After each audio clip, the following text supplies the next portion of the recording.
अस्सलाम वालेकुम व्यूअर्स, आज मैं आपके लिए टी टाइम के लिए एक बहुत ही ज़बरदस्त रेसिपी लेकर आई हूँ। तो हल्की फुल्की भूख में आप बनाकर खाएं ये बहुत ही मज़ेदार सा केक, जिसे बनाना है नहायत ही आसान। ना तो इसमें बटर का इस्तेमाल किया है हमने, ना बटर पेपर का यूज़ किया है, ना ही हमने इसमें बीटर का इस्तेमाल किया है। सिर्फ 2 अंडे आपको चाहिए। अगर 2 अंडे आपके पास मौजूद हैं तो 2 मिनट में ये केक बन के तैयार हो जाएगा। जूसर मशीन में इसको बनाएंगे बिना किसी मेहनत के। ना तो चीनी इसमें आपने पहले से पीस कर रखनी है, बिना किसी झंझट के बहुत ही सॉफ्ट सा, बहुत ही मज़ेदार सा ये केक बन के तैयार हो जाता है। तो इसके लिए देखिए, मैंने सिर्फ 2 अदद अंडे लिए हैं।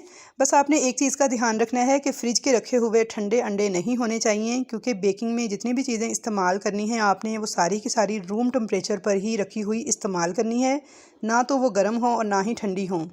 2 अंडे मैंने ब्लेंडर के जग में डाल दिए हैं, जो कि इजीली हर एक के पास अवेलेबल होता है। और 1/4 कप मैं ऑयल ले रही हूँ। ये वही कुकिंग ऑयल है जो हम अपने खाने पकाने में यूज़ करते हैं।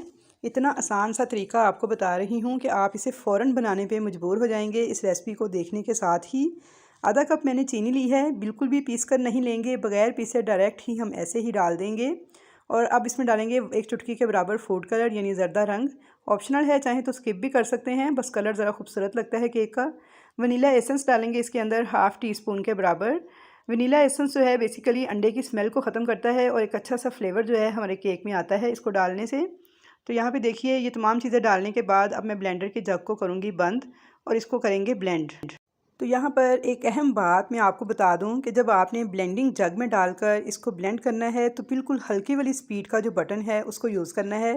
तेज़ स्पीड वाला बटन आपने यूज़ नहीं करना, बिल्कुल हल्की स्पीड पर आप इसको ब्लेंड करेंगे। 1 मिनट तक लगातार घड़ी से टाइम देखकर आपने इसको ब्लेंड कर लेना है। तो यहाँ पे देखिए, मैंने इसे 1 मिनट तक लगातार चलाते हुए मशीन को बिल्कुल स्लो स्पीड पर ब्लेंड किया है। और अब इसको हम एक बाउल में निकाल लेंगे। तो जग में हमारे जो बैटर लगा हुआ है थोड़ा सा, इसमें हम डालेंगे 1/4 कप मैंने दूध लिया है। ये बिल्कुल नॉर्मल टेम्परेचर पर दूध है, पहले से उबला हुआ ठंडा दूध है, यानी नॉर्मल रूम टेम्परेचर पर, फ्रिज का रखा हुआ नहीं है। इसे हम जग में डालेंगे और अच्छी तरह से हिलाकर इसको भी इस बैटर में ऐड कर देंगे। जग भी हमारा क्लीन हो जाएगा और दूध भी इसमें ऐड हो जाएगा। और अगर इसको टेबल स्पून से मापें तो तकरीबन 4 टेबल स्पून के बराबर ये दूध है। अब हमने इसकी एक छलनी ली है, इसको बाउल के ऊपर रखा है और इसमें डाल दिया है 1 कप मैदा। अब इसमें डालेंगे बेकिंग पाउडर। तो बेकिंग पाउडर एक्सपायर ना हो इसलिए ध्यान से देखकर इस्तेमाल कीजिएगा, क्योंकि अगर पुराना रखा हुआ या एक्सपायर यूज़ करेंगे तो आपका केक राइज़ नहीं होगा। अब इसके अंदर 1 टीस्पून बेकिंग पाउडर जो है ये डाल देंगे। चम्मच के साथ इसको मिक्स कर लेंगे मैदे के साथ। और अब इसके अंदर डाल देंगे 1 चुटकी के बराबर नमक। इससे हमारे केक का जो मीठा है वो बैलेंस रहेगा, यानी ये केक बहुत ज़्यादा मीठा नहीं लगेगा। तो यहाँ पे इन तमाम चीज़ों को छान लेंगे। तो बहुत अच्छे से देखिए, मैंने छान लिया है इन तमाम चीज़ों को। तो अब हमने इनकी मिक्सिंग करनी है। अब इसकी हमने मिक्सिंग किस तरह से करनी है, तो ये देखिए, हमने यहाँ पे चम्मच को किसी एक डायरेक्शन में घुमाना है। स्पैचुला के साथ मैं इसकी मिक्सिंग कर रही हूँ। आपने कोई सी एक डायरेक्शन जो है वो सेट कर लेनी है, फिर उसी डायरेक्शन में आपने इस चम्मच को घुमाते जाना है, यहाँ तक कि ये सारे का सारा मैदा जो है अच्छी तरह से मिक्स हो जाए और इसके अंदर कोई भी गुठली या कोई भी लंप वगैरह बाकी ना रहे। अब यहाँ पर एक गलती जो नॉर्मली लोग कर जाते हैं वो क्या है कि आपने फ़ौरन से इसकी मिक्सिंग स्टार्ट कर देनी है, वेट नहीं करना है, वरना मैदे की गुठलियाँ बन जाएंगी या इसमें लम्प्स आ जाएंगे और फिर वो मिक्स नहीं होंगे, आप जितना मर्ज़ी इसे घुमाते रहें। तो इसलिए आपने फ़ौरन से ही इसको मैदा डालने के साथ ही इसकी मिक्सिंग स्टार्ट कर देनी है। और अच्छी तरह से देखें, चम्मच को किसी एक डायरेक्शन में आपने घुमाते जाना है, यहाँ तक कि देखिए इसके अंदर से तमाम गुठलियाँ और लम्प्स ख़त्म हो जाएँ। तो ये देखिए, सारा बैटर हमारा अच्छे से मिक्स हो चुका है। अब मैं आपको इसकी कंसिस्टेंसी चेक करवा रही हूँ। तो आप देख सकते हैं बिल्कुल रिबन कंसिस्टेंसी इसकी आ चुकी है, यानी ये रिबन की तरह नीचे की तरफ फोल्ड होता हुआ गिर रहा है। तो बस ये कंसिस्टेंसी अपने जहन में रख लीजिए। ये आपके बैटर की अगर कंसिस्टेंसी है तो इंशाल्लाह ताला आपका केक 100% परफेक्ट बिल्कुल राइज होगा और बहुत ही अच्छा फूल कर तैयार होगा। आपका बैटर बहुत ज़्यादा पतला बिल्कुल भी नहीं होना चाहिए, बस ऐसा ही होना चाहिए।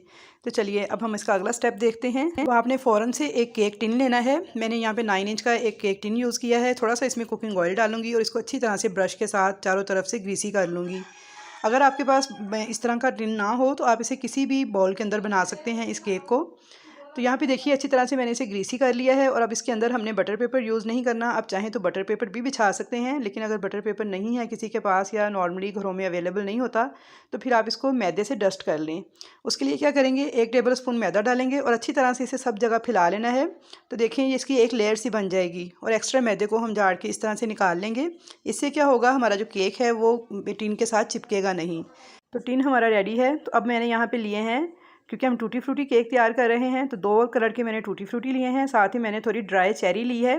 इसके अंदर 1 टेबलस्पून मैदा डालेंगे और अच्छी तरह से इसे मिक्स कर लेंगे। इससे क्या होगा कि जो टूटी फ्रूटी केक बनाते वक्त अगर आप इसे डायरेक्ट डालेंगे तो ये सारे जाके नीचे तह में बैठ जाते हैं, यानी पैंदे में बैठ जाते हैं, पूरे केक में ये नज़र नहीं आते। लेकिन जब आप इसे इस तरीके से डालेंगे तो ये पूरे केक के अंदर इवनली फैल के आएंगे, जो कि दिखने में भी बहुत खूबसूरत लगेंगे और केक भी हमारा टेस्टी लगेगा। तो यहाँ पे देखिए मैंने 1 चम्मच मैदा डाल के इनको अच्छी तरह से मिक्स कर लिया है। तकरीबन 2 टेबलस्पून यहाँ पे रेड वाले थे टूटी फ्रूटी, 2 टेबलस्पून ही ग्रीन वाले थे और थोड़ी सी मैंने ड्राई चेरी ली थी। आप चाहें तो इसमें किशमिश, बादाम और अखरोट वगैरह भी यूज़ कर सकते हैं, जो भी आपके पास ड्राई फ्रूट्स अवेलेबल हों। लेकिन सबको आपने इस तरह से मैदे में कोट कर लेना है, 1 चम्मच मैदे में। यहाँ पे केक टिन भी रेडी है, टूटी फ्रूटी भी रेडी हो चुके हैं, लेकिन आपने ये काम जल्दी जल्दी करना है, बस 1 से 2 मिनट के अंदर अंदर। और अब हम चलते हैं अगले स्टेप की तरफ। अब यहाँ पे जो हमने बैटर तैयार किया है इसके अंदर हम ये टूटी फ्रूटी डाल देंगे। बस थोड़े से मैं बचा लूँगी, तकरीबन 1 चम्मच के बराबर, बाकी मैं सारे ही इसमें डाल दूँगी और एक दफ़ा अच्छी तरह से इसकी मिक्सिंग कर लूँगी ताकि ये पूरे बैटर में इवनली फैल जाएँ। तो चलिए अब इसे हम डालते हैं केक टिन के अंदर। तो यहाँ पे सारा बैटर मैं केक टिन में डाल लूँगी। अच्छी तरह से बाउल को साफ़ कर लेंगे और अगर किसी को इस स्टेज पर किसी वजह से लगे कि मेरा बैटर ज़्यादा पतला है तो उसके अंदर आप 1 से 2 चम्मच मैदा डाल के इसकी जो कंसिस्टेंसी है इसको बैलेंस कर सकते हैं। तो यहाँ पे देखिए मेरा बाउल बिल्कुल खाली हो गया है।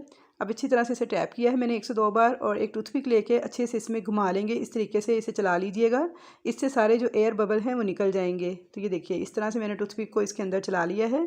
अब थोड़े से जो टूटी फ्रूटी बचाए थे मैंने 1 से 2 चम्मच के बराबर, इसको हम इसके ऊपर डाल देंगे। ये बहुत ही देखने में खुशनुमा लगेंगे और हमारा केक बहुत ही खूबसूरत, बहुत ही ज़बरदस्त, दिलकश बन के तैयार होगा। तो यहाँ पे देखिए ये जो टूटी फ्रूटी अब मैं ऊपर डाल रही हूँ, क्योंकि हमने मैदे में कोट किए हुए हैं तो ये इसी तरह ही ऊपर ही रहेंगे। अगर आप इनको मैदे में कोट नहीं करेंगे तो आप थोड़ी देर बाद देखेंगे जैसे ही केक बेक होगा ये सारे के सारे नीचे तह में बैठ जाएंगे। तो इसलिए मैदे में ज़रूर कोट कीजिएगा। तो यहाँ पे देखिए मैंने सारे टूटी फ्रूटी ऊपर भी लगा लिए हैं। तो अब इसको बेक होने के लिए रखेंगे। तो एक अदद देगची मैंने 10 मिनट पहले मीडियम फ्लेम पे गर्म होने के लिए रखी हुई थी। इसके अंदर मैंने एक स्टैंड रख दिया है। अगर स्टैंड ना हो तो आप घर में यूज़ करने वाली कोई सी कटोरी या प्लेट भी रख सकते हैं स्टैंड के तौर पर। तो यहाँ पे देखिए देगची के अंदर स्टैंड रख के इसके ऊपर हमने रखना है इस केक टिन को, और इस केक टिन को चारों तरफ से देगची के साथ टच नहीं होना चाहिए। अब इसके ऊपर कवर दे के बंद कर देंगे और ऊपर एक मोटा कपड़ा डाल देंगे ताकि इसकी गर्म हवा बाहर ना निकल सके, और बिल्कुल दम वाले फ्लेम पर इसे 45 मिनट्स तक बेक करेंगे। जैसे चावलों को दम लगाते हैं और फ्लेम होता है, बस उतना ही फ्लेम इसके नीचे रखेंगे। तो यहाँ पे 45 मिनट्स हो चुके थे। तो चलिए चेक कर लेते हैं। सबसे पहले इसका कपड़ा हटा देंगे ऊपर से और अब इसका कैप खोल के चेक करते हैं कि कैसा केक हमारा बनके तैयार हुआ है। तो व्यूअर्स टाइम थोड़ा सा कम ज़्यादा हो सकता है गैस के प्रेशर के हिसाब से, तो इसलिए आप इसे 30 से 45 मिनट्स के बाद चेक कर लीजिएगा। तो यहाँ पे देख सकते हैं आप कि माशाल्लाह से हमारा बहुत ही ज़बरदस्त किस्म का केक राइज़ हुआ है। कलर आप इसका चेक करें, बिल्कुल ऐसे लग रहा है कि जैसे हमने इसे ओवन में बेक किया है। एक तो आपने इसके ऊपर कपड़ा ज़रूर डालना है मोटा, और दूसरा आपने इसके नीचे जो फ्लेम है वो दम वाला रख के इसके खोलना नहीं दरमियान में। बस आपने इसे 40 मिनट के बाद चेक करना है। और अगर आपको लगे कि इसमें थोड़ी सी कसर बाकी है, टूथपिक के साथ पहले इसे चेक करेंगे। अगर इसके साथ कोई चीज़ चिपकती हुई महसूस हो तो इसे कुछ देर और बेक कर लीजिएगा। तो यहाँ पे मैं इसे चेक कर लेती हूँ। तो ये देखिए एक टूथपिक मैंने इंसर्ट की है, बाहर निकाली है, तो ये बिल्कुल क्लीन है, यानी इसके साथ कुछ भी चिपका हुआ नहीं है। तो केक हमारा रेडी है। अगर कोई चीज़ चिपकती हुई महसूस हो तो फिर आप इसे 5 से 10 मिनट मज़ीद बेक कीजिएगा। तो यहाँ पे केक को मैंने निकाल लिया है, थोड़ी देर इसको ठंडा होने देंगे और उसके बाद मैं आपको निकाल के दिखाती हूँ कि कितना सॉफ्ट और कितना स्पंजी केक बन के ये तैयार हुआ है। और कलर देखें इसका, और देखें जो ऊपर हमने टूटी फ्रूटी लगाए थे उसी तरह ही नज़र आ रहे हैं। पे हमारा केक काफ़ी हद तक ठंडा हो चुका है। अब मैं छुरी के साथ इसके चारों तरफ इस तरह से फेर लूँगी ताकि इसके जो किनारे हैं वो ज़रा अलग हो जाएं। तो यहाँ पे देखिए किनारे मैंने अलग कर लिए हैं और अब इसको मैं इस तरह से निकालूँगी। देखिए बहुत ही आसानी से ये निकल के आ गया है और कलर देखिए कितना शानदार लग रहा है, बिल्कुल ऐसे जैसे ओवन में बेक किया हो। और कितना बड़ा, कितना फूला हुआ केक बन के तैयार हुआ है। सिर्फ 1 कप मैदा और 2 अंडे हमने इस्तेमाल किए हैं और इतना बड़ा शानदार टूटी फ्रूटी केक हमारा घर पे ही बन के आसानी से तैयार हो गया है। अब मैं आपको काट कर दिखाती हूँ। तो ये देखिए इसकी मैंने कटिंग कर ली है। तो बहुत ही ज़बरदस्त किस्म का सॉफ्ट और स्पंजी केक बनके तैयार हुआ है। तो बिना किसी मेहनत के जूसर मशीन में ये केक हमने बनाकर तैयार किया है। बेकरी से कई गुना बेहतर और सस्ता केक बिल्कुल सॉफ्ट है। आप देख सकते हैं, मैं आपको तोड़ के दिखा रही हूँ कि अंदर से बिल्कुल जालीदार पका हुआ और स्पंजी केक बन के रेडी हुआ है। बहुत ही ज़्यादा सॉफ्ट है और खाने में इतना मज़ेदार है कि मुंह में डालते ही घुल जाए। तो आई होप व्यूअर्स कि आपको ये रेसिपी ज़रूर पसंद आएगी। अगर रेसिपी पसंद आए तो वीडियो को लाइक ज़रूर कीजिएगा, और चैनल पर अगर नए हैं या फर्स्ट टाइम चैनल को वॉच कर रहे हैं तो इसे सब्सक्राइब भी कर लीजिएगा। तो ये देखिए, इसकी सॉफ्टनेस चेक करें। और अब इस केक को आप सेव किस तरह से कर सकते हैं, आप इस केक को प्लास्टिक रैप लगाकर, यानी अच्छी तरह से किसी एयर टाइट बॉक्स में डाल लें, या फिर इसे अच्छी तरह से प्लास्टिक रैप में कवर करके 2 से 3 दिन तक आप इसको यूज़ कर सकते हैं। तो यहाँ पे देखिए, मैंने दोबारा से इसे इसमें डाल के तो प्लास्टिक का कवर लगा दिया है। एक पीस मैंने इसमें से जो आपको तोड़ के दिखाया है वो कम है, बाकी देखिए सारा केक मैंने डाला है और अच्छी तरह से इसे प्लास्टिक में रैप कर दिया है। अब इस केक को आप 3 से 4 दिन तक इसी तरह से रख के इस्तेमाल कर सकते हैं। बिल्कुल भी ख़राब नहीं होगा और हार्ड नहीं होगा। तो लेकिन आप इसे कवर करके इस तरह से या प्लास्टिक रैप लगाइएगा या फिर इसे किसी एयर टाइट बॉक्स में डालिएगा। तो आई होप व्यूअर्स कि आपको आज की रेसिपी ज़रूर पसंद आएगी। रेसिपी पसंद आए तो इसे ज़्यादा से ज़्यादा शेयर कीजिएगा, ताकि वो लोग जिनके पास बीटर वगैरह या कुछ सहूलतें ओवन वाली नहीं हैं, वो भी इस सस्ती सी रेसिपी को, आसान सी रेसिपी को ट्राई करके तो अपनी इस छोटी सी खुशी को पूरा कर सकें कि वो भी घर पे बेकरी स्टाइल केक तैयार कर सकते हैं। तो इंशाल्लाह ताला मुलाकात होगी आपसे एक अच्छी और नई रेसिपी के साथ। कमेंट्स बॉक्स में अच्छे अच्छे कमेंट्स का इजहार कीजिएगा कि आपकी ये रेसिपी कैसी बनकर तैयार हुई और आपको ये वीडियो कैसी लगी। अल्लाह हाफिज़।